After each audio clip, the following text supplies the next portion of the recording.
Good morning students, welcome to the knowledge academy. आज जो है हम एनसीईआरटी क्लास 7 चैप्टर 4 ज्योग्राफी के वायु यानी कि विंड जिसे हम हैं डिस्कस करने वाले हैं।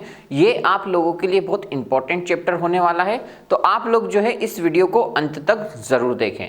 और यदि आपने मेरा चैनल सब्सक्राइब नहीं करा है तो प्लीज़ इसे चैनल को सब्सक्राइब प्लस बेल आइकन दबाना भी ना भूलें।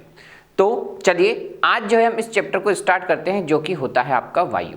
तो आपने देखा होगा कि वायु का यदि हम प्रयोग की बात करें तो मानव सबसे ज़्यादा सांस लेने में प्रयोग करता है, जो कि एक बेस्ट एग्जाम्पल होता है। यहीं अगर हम वायुमंडल की बात करें कि आखिरकार वायुमंडल क्या होता है, तो ये जो पृथ्वी के चारों ओर एक जो हवा का विस्तार भंडार होता है, इसे हम बोलते हैं वायुमंडल।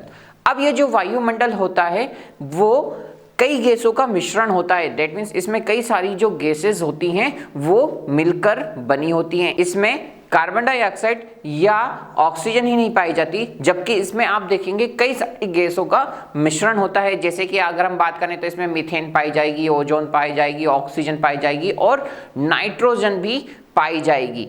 तो ये जो गैसों का जो मिश्रण होता है, इसमें सबसे अधिक गैस कौन सी पाई जाती है, जो कि होती है नाइट्रोजन। आपको एक और यहाँ पर मैं बताना चाहूँगा कि जो नाइट्रोजन गैस होती है वो केवल ह्यूमन के लिए ही इम्पोर्टेंट नहीं होती, वो बल्कि पेड़ पौधों के लिए भी बहुत इंपॉर्टेंट रोल प्ले करती है। अब नाइट्रोजन किस काम में आता है, या मैं बोलूँ नाइट्रोजन गैस जो होती है वो किस काम में आती है, ह्यूमन या पेड़ पौधों की? तो आपका जो भी शारीरिक विकास की यदि हम बात करें, चाहे वो पेड़ पौधों की हो चाहे आपकी हो, आप बाल अवस्था में या छोटे से उम्र में आप कितने से थे, इतने बड़े, फिर आप धीरे धीरे बढ़ते चले गए। तो ये जो आपकी जो प्रोग्रेस हो रही है, चाहे वो पेड़ पौधों की हो चाहे आपकी हो, ये किसके द्वारा हो रही है? ये नाइट्रोजन गैस के द्वारा हो रही है।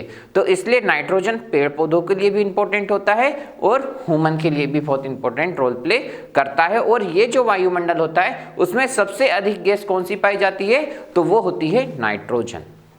ठीक, अब यहाँ पर हम मिश्रण की बात कर लें। आपने कई बार सुना होगा कि यार एयर पोल्यूशन हो रहा है, तो ये एयर पोल्यूशन हो रहा है तो इसकी वजह से ह्यूमन जो हो रहे हैं सबसे ज़्यादा इफेक्टेड हो रहे हैं। तो ये एयर पोल्यूशन कैसे होता है? हम तो भाई यदि मैं आपसे क्वेश्चंस पूछूं, हम तो ऑक्सीजन लेते हैं और कार्बन डाइऑक्साइड छोड़ते हैं। तो इसमें आप देखेंगे कि जो भी मनुष्य होता है वो ऑक्सीजन लेता है और कार्बन डाइऑक्साइड छोड़ता है। तो इसमें क्या होता है कि केवल हम फिर कैसे इफेक्टेड होते हैं एयर पोल्यूशन से, कैसे कि जब भी हम ये सांस लेते हैं अंदर ऐसे करके, तो ये केवल हमारे शरीर के अंदर ऑक्सीजन ही नहीं जाती, प्लस इसके साथ जो भी कई प्रकार की जो विषैली गैसेस होंगी या पोल्यूटेड जो गैसेस होंगी वो भी अंदर हम इनहेल कर लेते हैं।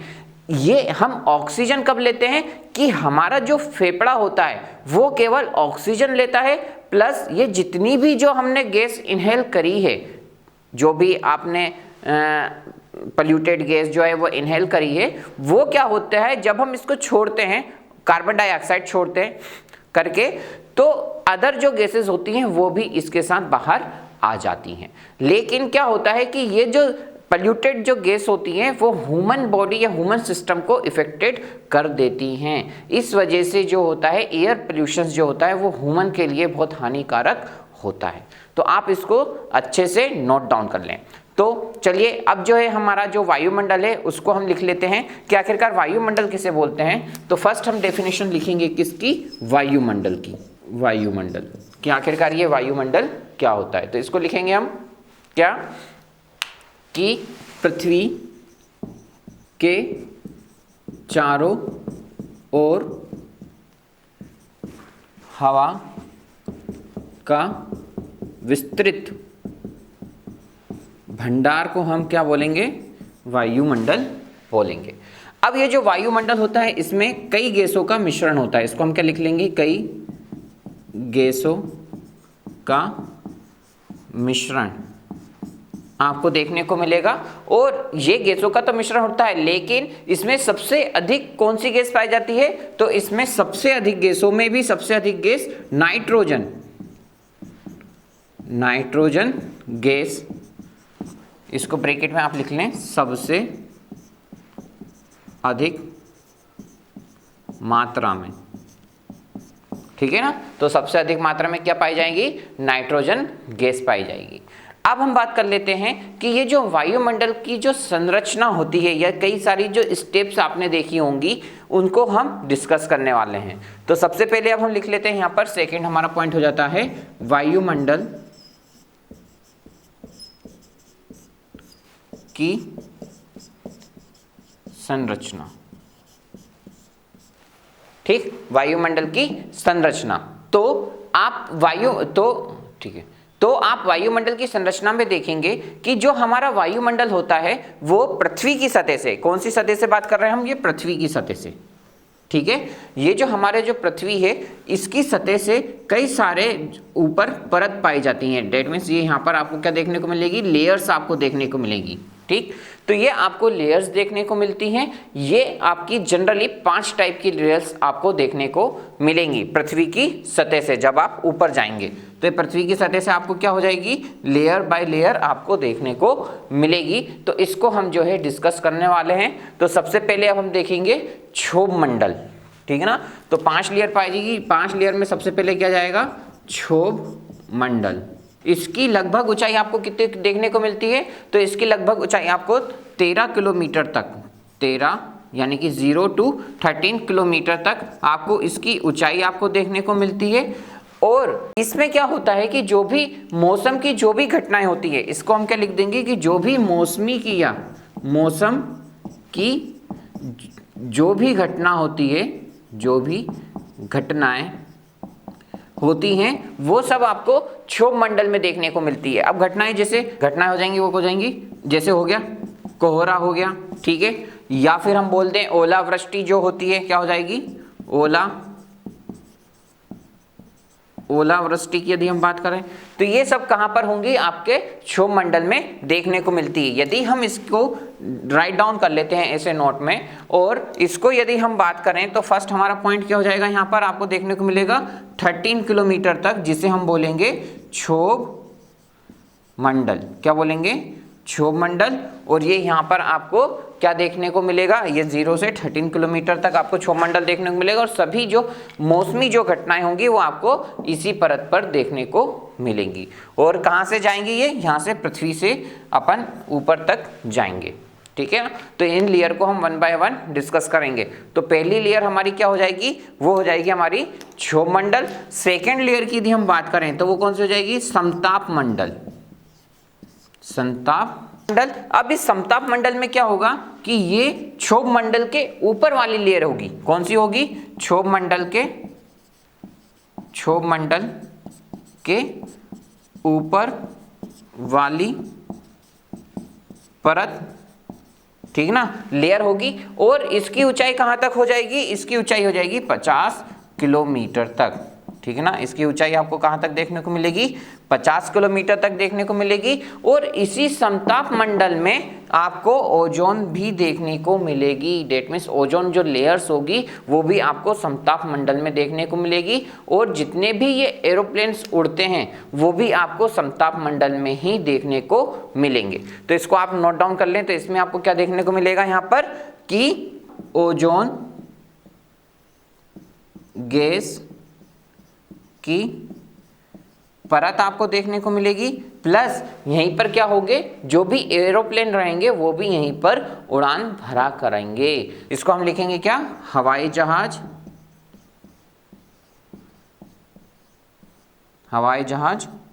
उड़ते हैं। ठीक है, तो इसी लेयर में आपके एरोप्लेन्स उड़ेंगे। तो सेकंड लेयर हमारी कौन सी हो जाएगी, तो सेकंड लेयर हो जाएगी हमारी यहाँ पर समताप मंडल।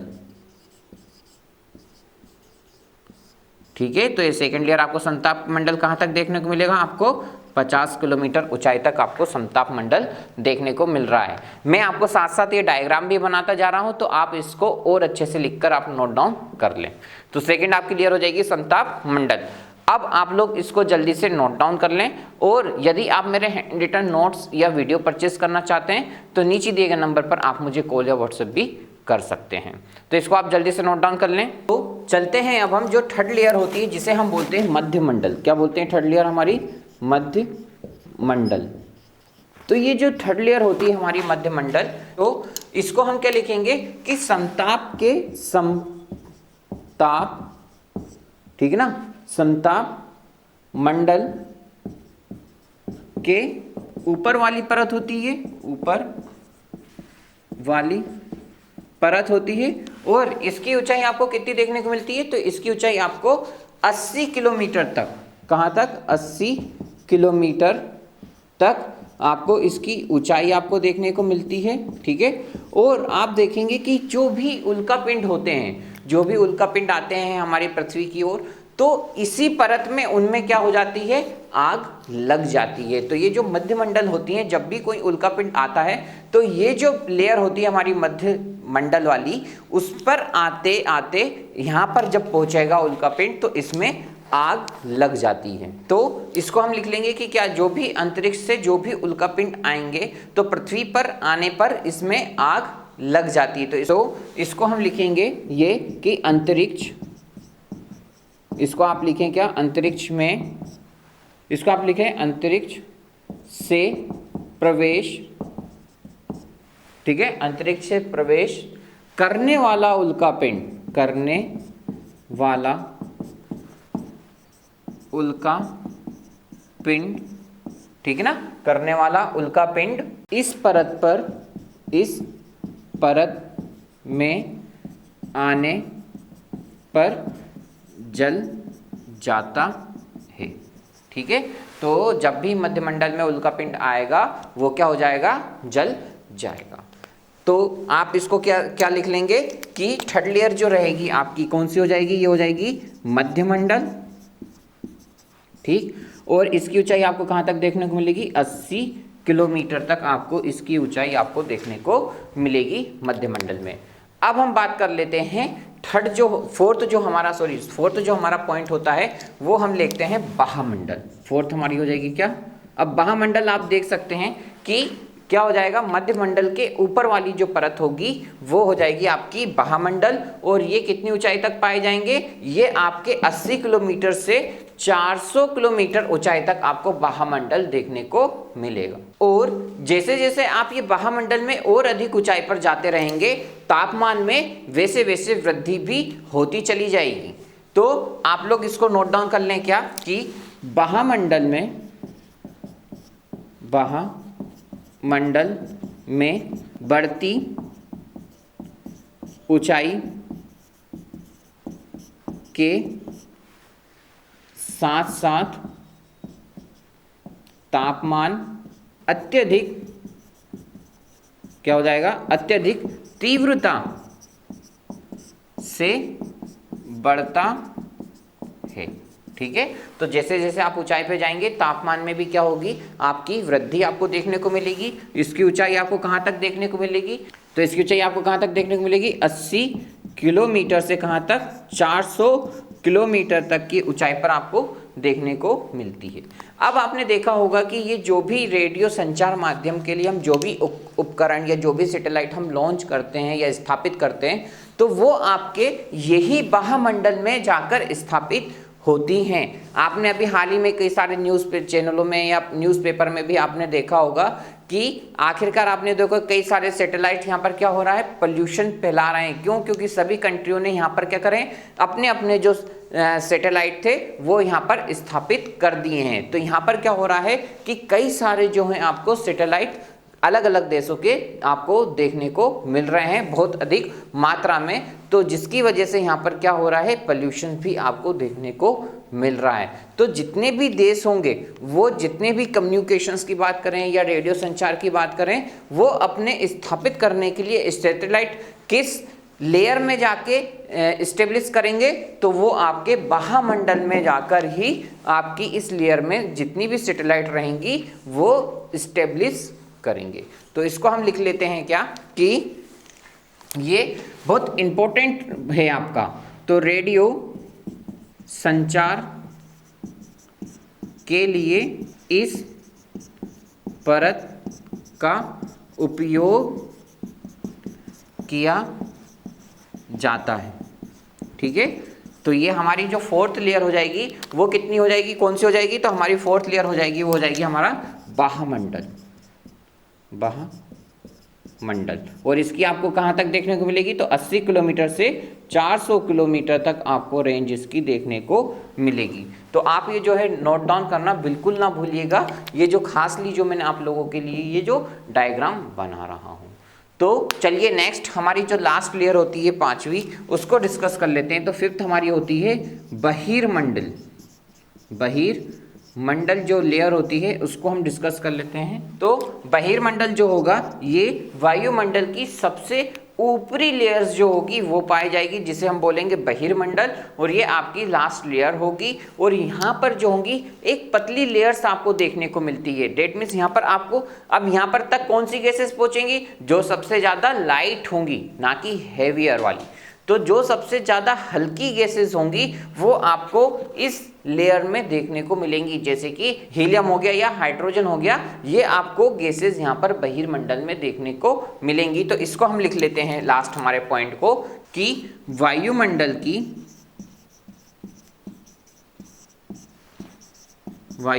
की सबसे ऊपरी परत और वायु की पतली परत होती है। ठीक है, तो ये बाह्यमंडल की सबसे ऊपरी और सबसे पतली परत होती है। अब जो यहाँ पर पहुंचेंगी वो कैसी होंगी, हल्की। यदि हम बात करें तो हल्की गैसेस ही यहाँ पर आपको देखने को मिलेंगी। तो हल्की गैस में कौन सी हो जाएगी, तो वो हो जाएगी हमारी हीलियम और हाइड्रोजन। तो इसको हम लिखेंगे क्या, हीलियम और हाइड्रोजन। हीलियम और हाइड्रोजन दोनों हल्की गैसेस आपको यहां पर देखने को मिलेंगी। तो आप लोग इसको जल्दी से नोट डाउन कर लें। नेक्स्ट जो होता है हम इसको डिस्कस करते हैं। उससे पहले मैं आपको यहां पर बता देता हूं कि हमारी लास्ट, तो हमारी ये जो लेयर्स होंगी, जो 400 किलोमीटर से अबव जो लेयर होगी वो हमारी कौन सी पाई जाएगी, जिसे हम बोलेंगे बहिर्मंडल। ठीक है, ये आपको लास्ट लेयर देखने को मिलेगी। एबव 400 किलोमीटर से ऊपर जो भी लेयर होगी वो हमारा बहिर्मंडल लेयर्स आपको देखने को मिलेंगी, जिसमें हल्की हल्की जो गैसेस होंगी हाइड्रोजन और हीलियम गैसेस आपको देखने को मिलेंगी। तो ये आप डायग्राम और नोट्स को लिखना आप ना भूलें। तो आप लोग इसको जल्दी से नोट डाउन कर लें। तो अब हम चलते हैं कि जो 2-3 जो टॉपिक होते हैं जो कि मौसम जलवायु से जो रिलेटेड होते हैं, जिन्हें हमें समझना बहुत इंपॉर्टेंट होता है, उनको हम देख लेते हैं। जैसे कि एक हमारा पॉइंट होता है जिसे हम बोलते हैं तापमान। तो तापमान जो हमारा फर्स्ट पॉइंट होता है उसको हम डिस्कस कर लेते हैं कि आखिरकार तापमान होता क्या है। एक्चुअली में तापमान होता क्या है, तो तापमान ये वायु में मौजूद ताप और शीतलता का प्रमाण होता है, जिसे हम बोलते हैं तापमान। तो तापमान आप देखते होंगे कि क्या तापमान में आपको कई सारे बदलाव आपको देखने को मिलते हैं, जैसे कि दिन का तापमान एक अलग होता है या रात का तापमान आप अलग देखते हैं, या कई सारे आपने न्यूज़ चैनलों में भी आपने देखा होगा कि वो बताते हैं कि दिन का जो टेम्परेचर्स रहेगा वो रहेगा आपका 25 सेल्सियस, और रात का तापमान में गिरावट आपको देखने को मिलेगी जो कि होगी 18 डिग्री सेल्सियस। तो ये आपको डिफरेंसेस देखने को मिलते हैं किसमें, तापमान में। तो ये तापमान में डिफरेंसेस कैसे देखने को मिलते हैं कि ये जो वायु में मौजूद, ठीक है ना, ताप और शीतलता, डेट मीन्स ठंडक, कूलनेस की अगर हम बात करें तो उसका परिणाम होता है, जिसकी वजह से आपको ये तापमान में अंतर देखने को मिलता है। अब ये जो तापमान में यदि हम बदलाव की बात करें तो ये तो आप जनरली बोलते हैं सर दिन में आपने बता दिया कि एक दिन का हो गया और एक रात का हो गया, लेकिन और भी इसमें बदलाव आपको देखने को मिलते हैं। मतलब तापमान में आपको दिन में तो अंतर देखने को मिलता है, रात में भी अंतर देखने को मिलता है। और किसकी वजह से तापमान में बदलाव आपको देखने को मिलता है, तो वो होता है ऋतुओं में बदलाव की वजह से भी आपको, या ऋतुओं में परिवर्तन की वजह से आपको तापमान में भी आपको परिवर्तन या बदलाव देखने को मिलते हैं। तो इसको हम नोट डाउन कर लेते हैं कि तापमान होता क्या है। तो इसको आप लिखेंगे क्या कि वायु में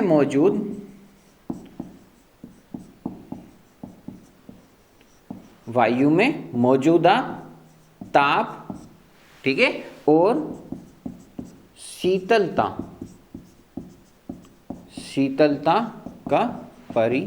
का परिणाम होता है आपका तापमान में। अब अगर हम इसके बदलाव की बात कर लें कि आपने देखा होगा तापमान में बदलाव, तापमान में किसकी वजह से बदलाव आपको देखने को मिलता है, तो वो हो जाएगा क्या, आपका एक पॉइंट हो जाएगा क्या, दिन का तापमान एक अलग होगा और रात का तापमान एक अलग होगा, और ऋतुओं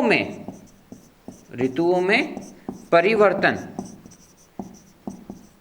की वजह से भी आपको तापमान में अंतर देखने को मिलता है। अब ठंड के दिनों में दिन में भी तापमान आपको कम सेल्सियस आपको देखने को मिलता है, रात में तो और कम देखने को मिलता है। ऋतु में भी आपको ये परिवर्तन आपको देखने को मिलते हैं, जिसकी वजह से तापमान में आपको गिरावट देखने को मिलती है। सेकंड हम बात कर लेते हैं, वो होता है हमारी जलवायु। सेकंड क्या पॉइंट होता है, जलवायु। तो आप देखेंगे कि कई सारे लोग बोलते हैं कि जलवायु में परिवर्तन हो रहा है या जलवायु जो है चेंजेस हो रही है। तो आखिरकार ये जलवायु होता क्या या परिवर्तन कैसे होता है? तो जलवायु हम उसे बोलेंगे कि ये जो एक लॉन्ग टाइम की बात करेंगे, किसी एक स्थान की, स्पेसिफिक स्थान की बात करेंगे जो कि एक निश्चित स्थान होता है, तो दीर्घ काल में, एक लंबे समय में क्या हो जाएगा, एक लंबे समय में किसी स्थान का औसत मौसम, क्या बोला मैंने आपसे कि दीर्घकाल में या लंबे समय में किसी स्थान का औसत मौसम को यदि हम बात करें तो उसको हम बोलेंगे जलवायु या जलवायु में होने वाले परिवर्तन। अब डिफरेंसेस की यदि हम बात करें कि आखिरकार जलवायु में परिवर्तन हो रहे हैं, इसे कैसे हम डिफाइन करेंगे, तो इसमें क्या होगा कि ये जो दीर्घकाल में, डेट मीन्स अगर हम बात करें कि 19वीं सदी में इस स्थान का, किसी भी एक स्पेसिफिक स्थान का, दिल्ली, पंजाब, हरियाणा, किसी की भी एक स्थान का यदि हम मौसम की बात करें तो उसके एक मौसम को और आज की जो मौसम है उसकी यदि हम औसत मौसम की तुलना करें तो इसमें आपको कई सारे परिवर्तन, चेंजेस आपको देखने को मिल जाएंगे, जिसे हम बोलेंगे जलवायु में परिवर्तन। की भैया पहले जो होता था देखो साफ था, पोल्यूटेड नहीं थे, तो ये जलवायु में परिवर्तन हो रहा था। तो ये डिफरेंसेस आपको देखने को मिलेंगे किसमें, जलवायु में। तो जलवायु क्या होगा कि दीर्घकाल में, इसको हम क्या लिखेंगे, दीर्घ काल में, ठीक है, दीर्घकाल में किसी स्थान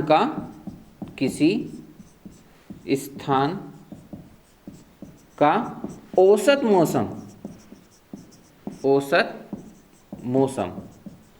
तो वो आपका क्या कहलाएगा, जलवायु। और इसी औसत मौसम को हम निकाल के जो डिफरेंसेस यदि हम बात करें पिछले और आने वाले दिनों में, तो वही हमारा जलवायु परिवर्तन या जलवायु में चेंजेस आपको देखने को मिल जाएंगे।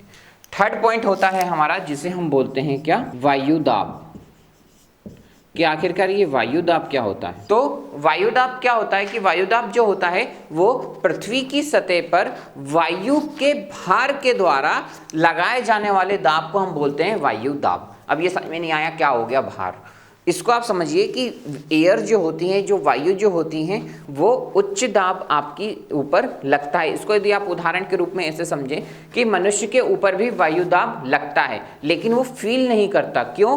क्योंकि ये जो वायु दाब होता है उसको हर एक डायरेक्शन से उच्च दाब, यानी कि मनुष्य के ऊपर कैसे होगा, एक हाई जो एयर होगी उसका उच्च दाब प्रेशर लगता है मनुष्य के ऊपर, लेकिन महसूस क्यों नहीं करता, क्योंकि चारों दिशाओं से या सभी दिशाओं से उसके ऊपर वायु दाब लगता है। लेकिन ये जो मनुष्य के ऊपर जो बल लगता है, उसका जो बल होता है वो किस दिशा में लगता है, विपरीत दिशा में बल लगता है। डेट मीन्स नीचे की ओर उसके दिशा में बल लगता है, जिसकी वजह से ये जो वायु दाब जो होता है, मनुष्य जो वायु दाब होता है, इसलिए मनुष्य जो होता है उसको महसूस नहीं करता है। तो आप देखेंगे कि ये जो वायु दाब होंगे ये हाईली प्रेशर्स आपको कहां पर देखने को मिलेगा, तो आपको ओशन लेयर पे, यानी कि समुद्र की सतह पर आपको उच्च वायु दाब देखने को मिलेगा। वहीं आप जैसे जैसे ऊपर की ओर जाएंगे, जैसे कि आप पर्वत या हिमालय की ओर जाएंगे, तो यहाँ पर आपको निम्न वायु दाब महसूस होगा या वायु की आपकी कमी आपको देखने को मिलेंगी। जैसे जैसे आप हिली रीजन्स की ओर जाएंगे तो वहाँ पर आपको वायु दाब कम देखने को मिलेगा। तो इसको आप ऐसा लिख लें कि पृथ्वी की सतह पर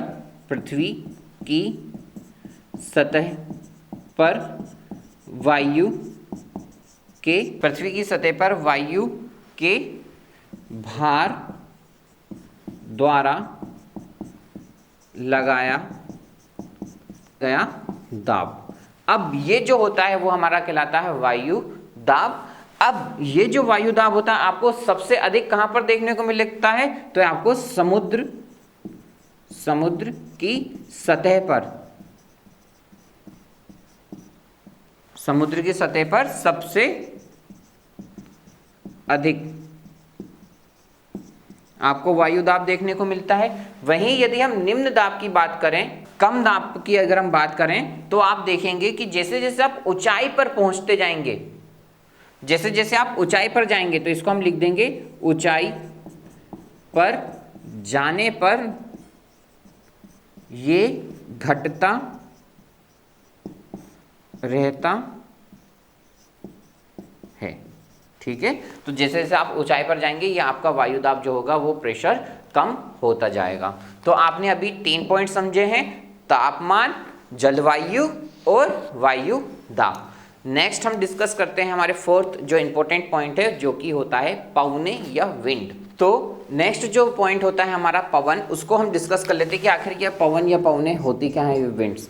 तो ये जो विंड्स होती हैं ये हाई प्रेशर से लो प्रेशर, यानी कि ये जो पवने होती हैं वो उच्च दाब से निम्न दाब की ओर चलती हैं या गति करती हैं। अब पवनों का उदाहरण आपने देखा होगा कई बार, जैसे कि धूल का उड़ना या धुएं का उड़ना आपने देखा होगा, या जिसे हम बोलें कि आपने पेड़ से पत्तों को उड़ते हुए देखा होगा। तो ये जो उदाहरण होते हैं वो सभी किसके होंगे, पवनों का होंगे।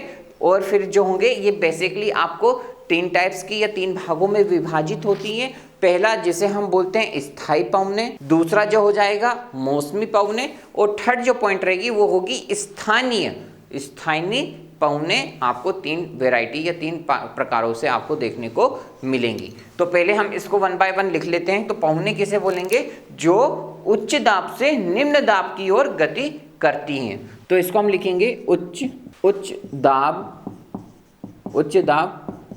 क्षेत्र से निम्न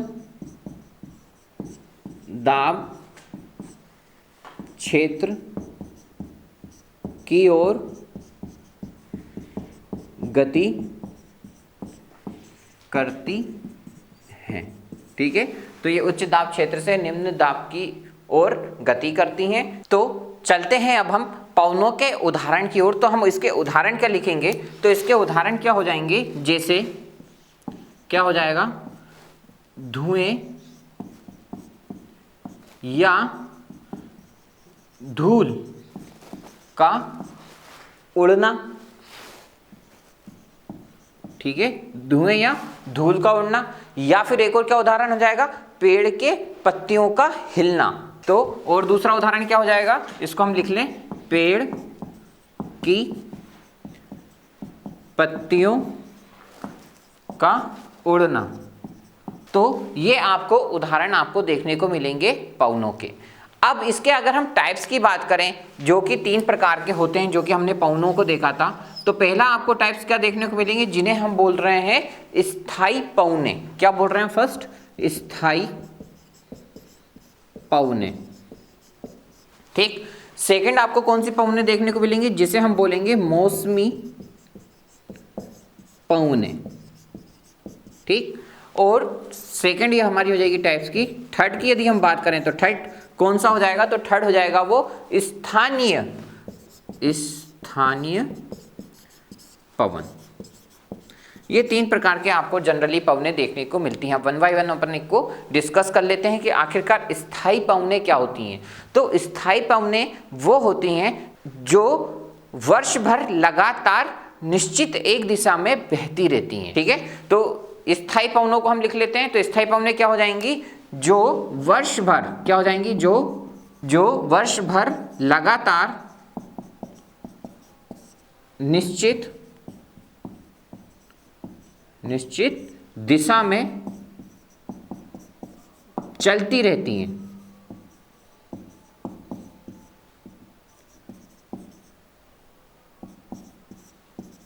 ठीक है, तो जो वर्ष भर लगातार निश्चित दिशा में चलती रहती हैं उन्हें हम बोलते हैं स्थायी पवने। ठीक है, या परमानेंट विंड जिसे हम बोलते हैं, तो वो आपको देखने को मिलता है। सेकंड, यदि हम बात करें मौसमी पवनें, कि आखिरकार मौसमी पवनें क्या होती हैं, तो ये जो मौसमी पवनें होती हैं वो ऋतुओं में अपनी दिशा बदलती रहती हैं। तो इसको हम लिखेंगे क्या, ये ऋतुओं में अपनी दिशा बदलती हैं। तो जो ऋतुओं में अपनी दिशा बदलती रहती हैं उनको हम बोलते हैं मौसमी पवनें। इसका उदाहरण हो जाएगा भारत का मानसून। तो इसका उदाहरण क्या हो जाएगा, तो इसका उदाहरण हम बात करें तो ये हो जाएगा भारत में मानसूनी पवनें। तो ये हो जाएगा भारत में मानसूनी पवनें। ये इसके उदाहरण आपको देखने को मिलेगा मौसमी पवनों को। नेक्स्ट हम बात करते हैं क्या, स्थानीय पवनें। स्थानीय पवनों को हम डिस्कस करते हैं, थर्ड हमारा पार्ट जो होता है। तो स्थानीय पवनें वो होंगी जो किसी एक छोटे से क्षेत्र की बात कर लें या एरिया की यदि हम बात कर लें, जो एक निश्चित समय में चलती रहेंगी, उन्हें हम बोलते हैं स्थानीय पवनें। तो इसको हम लिखेंगे क्या, किसी छोटे क्षेत्रों में वर्ष, ठीक है ना, वर्ष या ईयर की हम बात करें, या दिन के किसी विशेष समय में चलती हैं, ठीक है।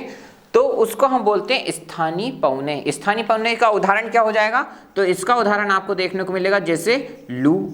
क्या देखने को मिलेगा, लू आपको देखने को मिलेगा स्थानीय पवनों में। या फिर आप क्या बोल सकते हैं, जो स्थल या फिर समुद्र में जो समीर होता है वो आपको इसका उदाहरण देखने को मिलेगा। तो इसको हम लिखेंगे स्थल एवं समुद्री समीर। ये आपको इसके उदाहरण आपको देखने को मिलेंगे। आप जल्दी से इसे नोट डाउन कर लें। तो नेक्स्ट हम बात कर लेते हैं आर्द्रता की। कौन सा टॉपिक हमारे, आर्द्रता की। आखिरकार ये आर्द्रता क्या होता है, तो आर्द्रता कुछ नहीं, जल का जलवाष्प बनना क्या कहलाता है, आर्द्रता। जल का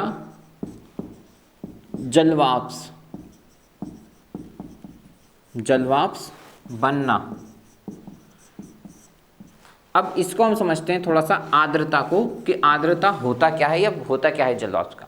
तो कई बार आपने देखा होगा, समुद्र ले लें, नदियां ले लें या कुछ झीलें ले लें, जहां से क्या होगा कि पानी क्या होगा कि जलवाष्प होकर ऊपर उठने लगता है, और जितना एटमॉस्फेयर में यानी कि वायु में किसी समय जलवाष्प की जो मात्रा जितनी अधिक रहेगी उसे हम बोलेंगे आर्द्रता, ठीक। तो ये क्या होता है, जो भी आपके जो जलाशय रहेंगे वहां से क्या होगा कि जैसे जैसे टेम्परेचर हाई होता रहेगा, धीरे धीरे क्या हो जाएगा, जलवाष्प जो रहेगा वो वाटर जो रहेगा वो वेपराइज्ड होके ऊपर की ओर जाएगा। तो इसकी हम डेफिनेशंस क्या लिख लेंगे, पहले आप इसकी डेफिनेशंस लिख लें, क्या कि वायु में, ठीक, तो इसको हम लिखेंगे वायु में किसी भी समय